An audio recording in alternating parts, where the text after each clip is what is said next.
course, yung bombshell testimony ni Orly Gutesa na dating security officer ni ex-congressman Elizalde Co, ako Bicol Party List, ay nabigyan ng duda kasi lumabas yung lawyer, si Attorney Petchy Rose G. Espera, at sinabi niya na hindi siya pumirma doon sa notarized document na sinubmit sa Blue Ribbon Committee. Sabi niya, falsified and unauthorized.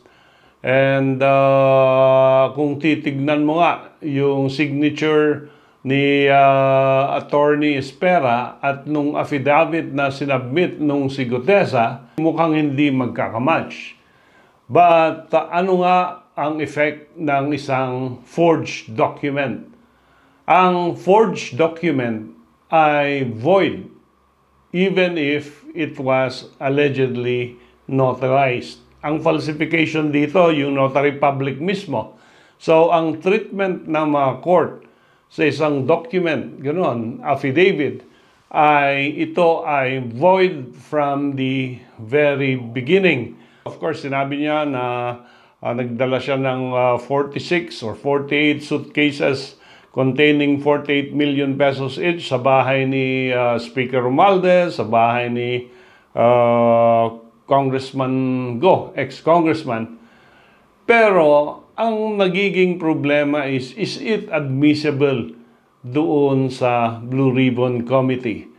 And this is where you can see yung weakness ng chairman ng Blue Ribbon Committee because hindi siya lawyer.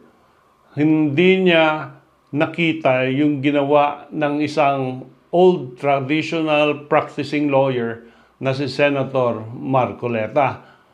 Ang ginawa ni Senator Marcoleta is he let the witness read yung content ng affidavit doon sa records of the House.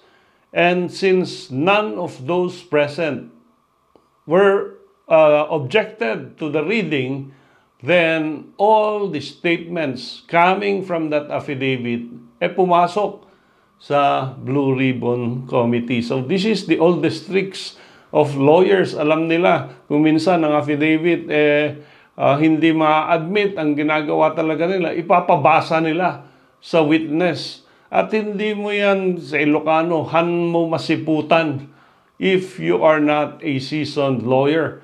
And yun nga, unfortunate for the chairman, unang mistake niya, he allowed Marcoleta to present a witness na hindi scheduled. Ang pangalawang error niya, hindi niya nakita yung ginawang ploy ng isang old practitioner into reading into the record yung content of the affidavit. Ano daw ang effect? Insofar as that affidavit is concerned, void from the very beginning. Insofar as the testimony is concerned, pwede. Because read into records. Anong gagawin? Pag dumating sa Ombudsman, NBI, Sandigan Bayan, all the witness has to do is magpa-notarize uli. Siguraduhin lang niya na legit yung notary public.